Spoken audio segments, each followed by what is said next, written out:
Success is not final. Failure is not fatal. It's the courage to continue that counts. Winston Churchill. But I believe the great is still yet to come.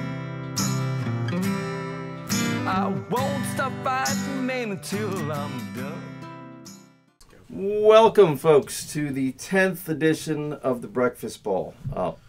Before we get started here, I'd just like to say that thank you. As of today, we're roughly about 8.5 weeks into our YouTube experience, and we're pushing somewhere around 120 subscribers and 27,000 views. So if you can keep watching, guys, we'd really, really appreciate it. Thank you to everyone out there. Now, with that said, I'm your host, Bob Cardia. To my far left, your far right, the dashing Richie Stoltz. And in the middle, God, folks, we tried to get this guy on for 3 weeks after his very successful North American tour. The Hammer, Chris Hammerquist, is our special guest today on the Breakfast Ball.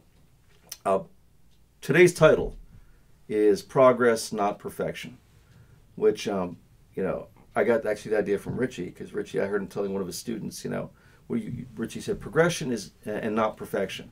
And I'm like, man, that's awesome. So having Hammer in as a guest, we met, I guess, at your cigar bar Monday, was it? We were there? Yeah, Monday. Heritage. Yeah, Heritage. So we're at the cigar bar, and I'm like, Chris, we got this great idea for a show. It's called Progress and Not Perfection. And he looked at me, and he's like, you do realize I counsel people, and that's an AA slogan. And I'm like, wow, I had no idea. So, I wasn't doubting you because He was doubting you. Yeah, He was doubting. He was doubting. Sure. I went online and I read, and sure enough, yeah, in the 1930s when AA started, it's about 80 years old. It's an anonymous quote, but it's awesome. Progress and not perfection. And for those of you who know me, I've been coaching at Rutgers now for 31 years this spring. And by the way, just on a personal note, thoughts and prayers to Jeff Dean's family. We started together at Rutgers 31 years ago. He started the semester before I did. He was the baseball coach and then got promoted to the athletic director. Unfortunately, Jeff passed away this past Monday, and I just want to recognize that and thoughts and prayers to his family.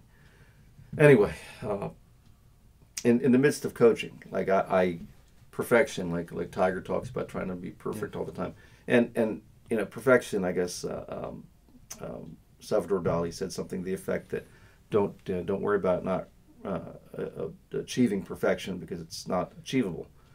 But I come in a different door. I come in the Vince Lombardi door. So I want to make sure I got the quote right. So Lombardi said, "Perfection is not attainable, but if we chase perfection, we can catch excellence." I love it, and I know you and I talk about stuff like that, and you and I talk about stuff like that. That's that mindset is how you get to where you need to be. We're all big fans of Les Brown, and that when he says, most people don't reach their goals, not because they set their goals for the stratosphere and don't get there. Most people don't reach their goals because they set their goals for mediocre, and they do. So, with that said, our highly esteemed guest today, Chris Hammerquist. Chris, what's your job title again? Well, first, Bob, thank you. Thank you for humbling me to be part of your show, and I'm grateful. And one thing I can say about Bob and Richie, they just came up with this idea and said they were going to do it, and they're going to create a podcast. And so what you're seeing with this podcast is exactly what you just laid out. It's progress, not perfection, right, Richie? Yes, exactly. So great that you're able to recognize that. You're a man of much wisdom at such a young age. I call you an old soul, right? Well, Richie and I love you perfect. That's for sure. But progress, not perfection. So Bob asked what my job title is, and I'm not a big guy on titles, right? So for me, it's not self-deprecation, but it is humility. I'm fortunate enough to be part of a startup company out of Santa Clara, California. It's called Applied Cells. And we have some really cool novel technology that will isolate immune cells from your blood And then what they can do downstream from that is genetically modify those cells, right? And so they make them stronger and put them back into your body to kill cancer, right? So personalized healthcare is really where we're at. And our technology is Basically, really... he's saying he's far more intelligent than you and I. No. I don't think he's saying it, but that's it's true. Anybody who's been watching this for 2 months says, man, damn, they got themselves a smart one. But No, but in all seriousness, like, we're actually going through that ourselves, right? Progress, not perfection. As a startup, I've never worked for a startup. And let me tell you, it's the most roller coaster ride role I've ever had. But we keep making progress, right? We're not perfect. We're learning as we go, and we continue to redesign and change things to meet our customers' needs. So that's the plug for my company. I'm done with that. Sorry. your job title. So I'm the director of our commercial business for North America, which means what? Which means I get to help put salespeople in place, build out the team, start to help my marketing people, identify the things in the target markets that we want to go after and segment the space. So essentially, I'm a glorified salesperson. You are a very successful salesperson. I know at one point for Roche, you were one of the top salespeople in the company, which that's it. People know Roche through COVID and whatnot is one of the largest companies that does pharmaceuticals in the world. But with that said, so let's look at this. Chris and I have been friends now, one of my dearest, best friends in the world, since our kids played t-ball together, which is 20 years ago now. And he and I and our dear friend Brad used to go out on Friday nights to do the batting averages, which basically just guide time where we would go out and solve all the world's problems at that point, right? I'm fairly sure we cured cancer and split atoms, but anyway. We definitely got batting averages. We got batting averages every week. We did. We got advanced computations, but so I got to learn about Chris, and I mean, we're huge fans of Eric Thomas and Les Brown. And I consider Chris to be the South Jersey version of both of those guys. And I love humility. Chris is a very humble guy, but talking to Chris, his upbringing, he's like, when I was a kid, the family structure wasn't quite what he wanted it to be, and he ended up basically dropping out of high school and just wandering the streets. And I'm like, what the heck, where you are today. And he goes through this whole progression as he went from that not knowing what he wanted to do in life. Then he joins the Navy, right? And from joining the Navy, what was your initial? What was your initial? I was a boatswain's mate. Going into boot camp, I was a boatswain's mate. My recruiter sold me a bag of goods, man. I was hot. I had no idea what a boatswain's mate was. Right? You were saying you thought it was a good thing at that point. I was like, well, he said, this is what he sold me on, right? He says, your job in the Navy is to protect the ship's integrity. The integrity of the ship, which is what's more important than that, right? When you're in the middle of the ocean. Mm-hmm. Yeah. Turns out that a boatswain's mate, and it's not a bad thing, right? And everybody has a job, but it wasn't for me, is the people who paint and chip and mop and clean. And honestly, that's probably mentally where I belong to be at that point in my life. Right. But once I went to boot camp, I started to get my act together. Yep. Right. I had discipline. Mm-hmm. I had structure. I had some company commanders screaming in my face, telling me how screwed up I was, and I needed to get my shit together. Bob does that to me all the time. Right. It's working, right? Right. And so something clicked like halfway through boot camp, and I just started to become, AJ squared away, so to speak. Mm-hmm. I started to work hard, and the company commanders saw that in me. And you go to school and you get educated while you're in there, and I did really well at that. And they offered me any duty station I wanted, right? So I became an operations specialist, and I got sent to school down in Norfolk, actually Dam Neck, Virginia. And that's kind of where it began for me. I started to really kind of focus and work hard. And as an operations specialist, so from boatswain's mate to OS was a significant difference. Now I'm in Combat Information Center dealing with the commanding officer and the executive officer of the ship, providing them data on submarines and aircraft and other ships that are out there and tracking. Awesome. That's So awesome. it was Big jump. It was a big jump, You were in the right? military for 4 years, right? I was in for 8. Hey, wow. That's, oh, God, I didn't even realize that. So then after that, you left, and then I guess you met someone that had your first child, right? Yeah, so still not making the best decisions in Yeah. life, but I had a really beautiful blessing come from that. Mm-hmm. I had a son, Anthony. Anthony was who's- great. Anthony, who's if you need the your house best. roofed, by the way, he roofed my other house. He Yeah. does fantastic work. I'm really proud of him. Like he's really overcome a lot of adversity in his yes, life. Yes, he has. And we could actually do that story on a different day. Yeah, too, you can have because- Anthony come on Yeah, and probably right. share your story, his Yeah. story from Yeah. his perspective. Yeah. But I'm really proud of him, and I'm proud of all my kids. Oh, of actually. course, obviously. I grew up with your kids. I love your kids. Yeah. So from there, right? Unfortunately, like you said, decisions. I guess your girlfriend at the time had left, right? And you raised Anthony on your own. So Yeah. now you're a single dad out of the military, and you put yourself basically through college, and then you start working your way up the ladder. And I guess what was your first job in sales? What was that? So my first job was a company called Biochemical Sciences. They were out of Swedesboro.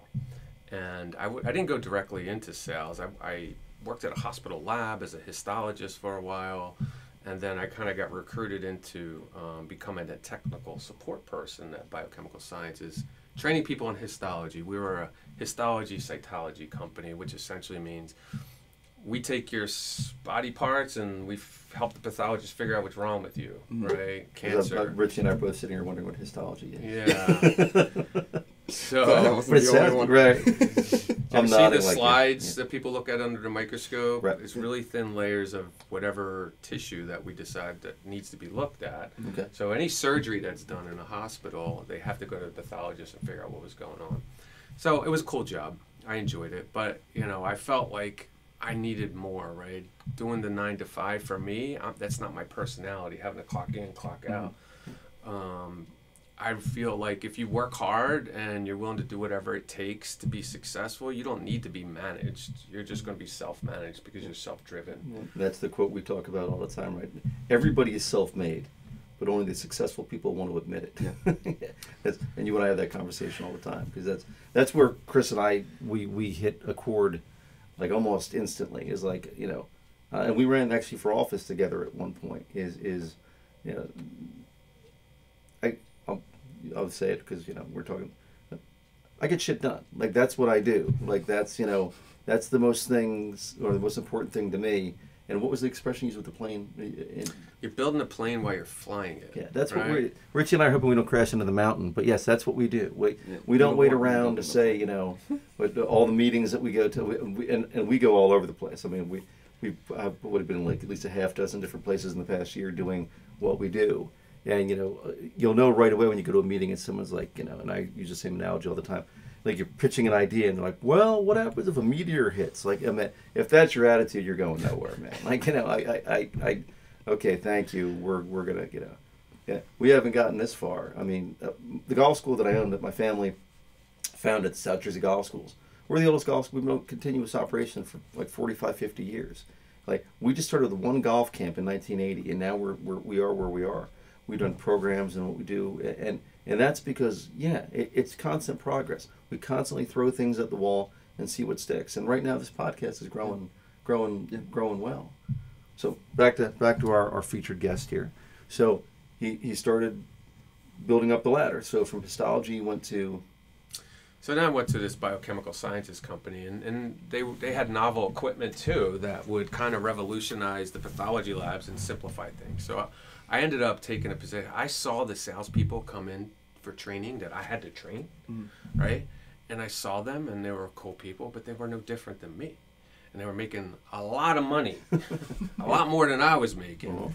And they had a lifestyle that I was drawn to. Like, they got to travel on the company's expenses, and they got to see places and meet people. And that just fits my personality, and I wanted that. It does, yeah. Your personality, very, very.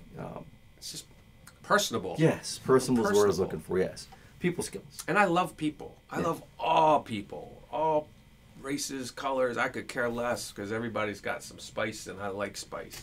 Well, I love people. I don't know if I love all people. I love all people. There's a I couple really people do. I'm not the biggest fan of. Right. And the Yeah. people who worry about meters hitting the podcast, I'd rather just move forward. But it's okay, But yeah, so I got to do that and then progressed, right? I don't want to bore you guys with all the details, but let's just say I progressed into sales. So then when you and I met, you were at Roche. Yes. Yeah, and like I was just, so super impressed by like he was winning all these sales awards and recruiters were seeking him out to for different positions. Like the guy was in demand, and like I just sat there and I loved it because it's something that you and I actually talked about too.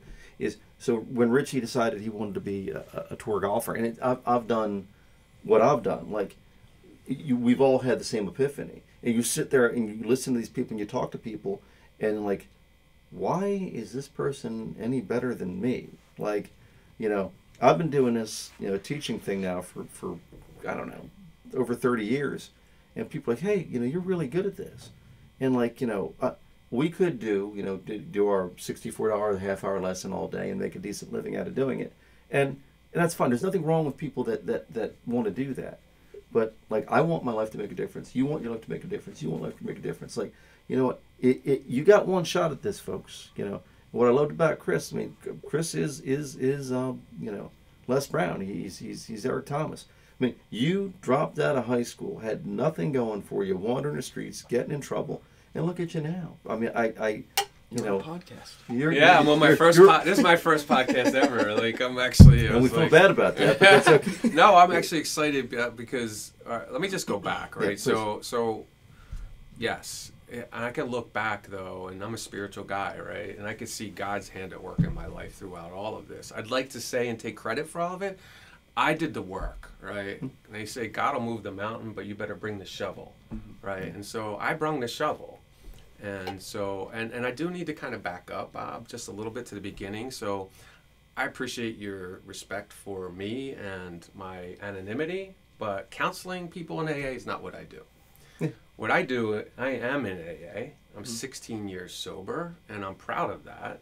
I haven't had a drop of booze in 16 years. And how I do that is by helping the next person. So I'm not counseling anybody. They're actually helping me to stay sober.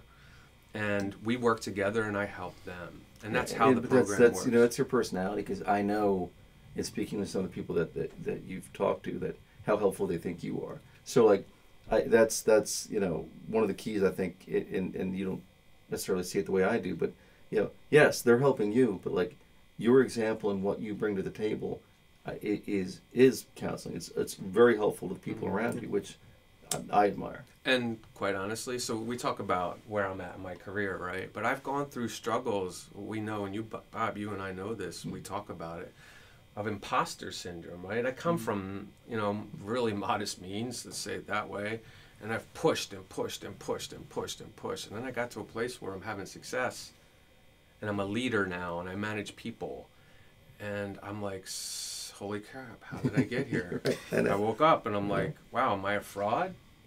Am I not real? And I've been in therapy and worked through all of this stuff, and I finally got to a place where, I belong here.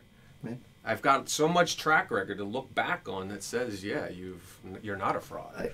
And Bob, he's helped me so much do that. We talk, man. It's crazy because you and I experience a lot of the same things. Like I know I had a lesson the other day. A guy came in, and it made me feel great. But he's like, "You charge $84 an hour?" I'm like, "Yeah." And I'm expecting him to say, is there a discount for doing 5 or something like that? And he's like, he goes, I read your resume. He goes, your resume is one of the most impressive resumes of every instructor that I've read. He's like, why don't you charge more? I'm like, well, circumstance, you bill based upon the market that you're in. And we're a golf school and academy, so we charge upon that rate. But for him to say that to me, I'm like, you know what? That made me feel good. And then then I sit in moments I'm looking like, boy, I've accomplished a lot. Yes. And that's but that's why we do what we do. So anyway, the handsome Richie Stoltz. So we have not I'm not the Richie I'm sorry, jump in. the dashing Richie Stoltz. So please share a story where your progression, not perfection, has impacted your life? Yeah, so... Oh, I'm not going to tap the table. We'll slurp coffee, though, right? There you go. Back in college, and I might have told this story before, but back in college, I took a public speaking class. And I think on the first speech, I got like a 40 or a 30. And I was like, man, this isn't for me. Out of 40? What? Out of 100. Not out of 40, That's just what we can feel better. unfortunately. I was like, man, public speaking isn't for me. It's not for most. I kind of just like backed off of it a little bit, and you actually got me into public speaking a little bit more. I basically what I Making me did do with it. Starter with Richie is like, all right, Richie, I'm going to take a break here. You're on. And, you're either going to sink or swim at that point, man. Yeah. It's like the equivalent of throwing your kid in the pool and say, all right, you're either going to swim or drown. Yeah, That's so I never think I'm going to be perfect at everything. I think it was Tiger Woods that called it competitive perfection. So Love it. you're never going to be perfect, but you strive to be that perfect. Yeah. So every time that I speak, I just look to get a little bit better at it. Yeah. Whatever it may be. I always rewatch the podcast and go, what did I do wrong there? Did I tap the table? Yeah.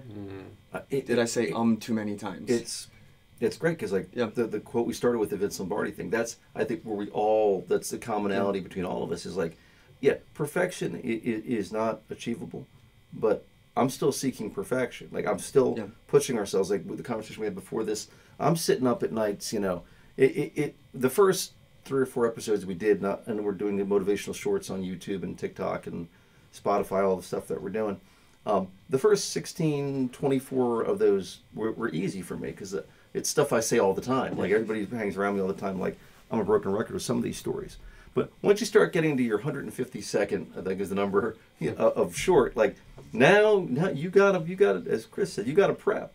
So it's very common for me now to be sitting up, late night, reading excerpts of books that I've read before, or looking at videos, or constantly looking for new. And I love it though. I love it. Like I don't love it at 2:00 in the morning when I'm writing, but I love it like when I'm sitting there going, wow, like this is a new and better way of thinking of things. And so the I guess the AA of progress, not perfection, is something that we all live to achieve.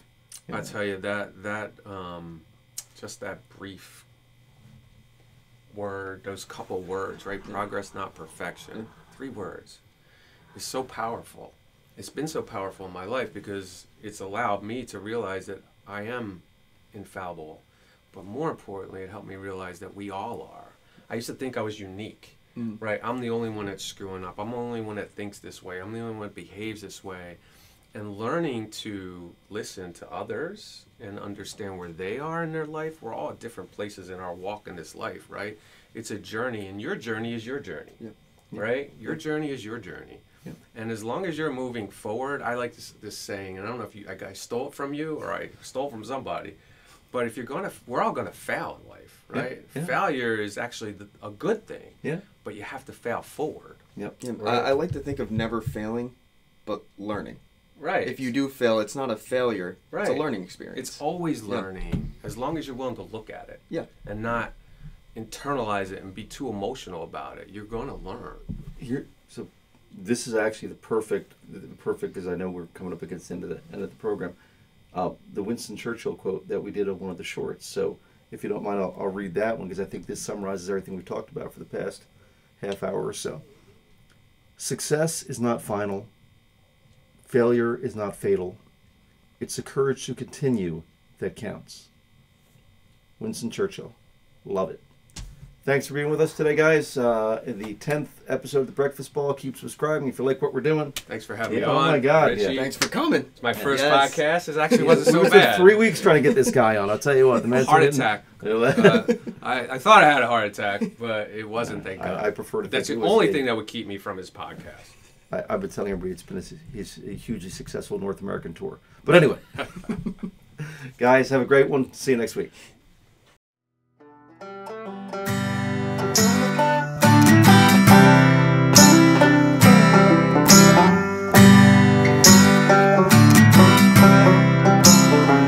Glass of bourbon, ha. My bourbon bourbon heart. My bourbon heart. Alcohol. Because no great story ever started with, I'll have a salad.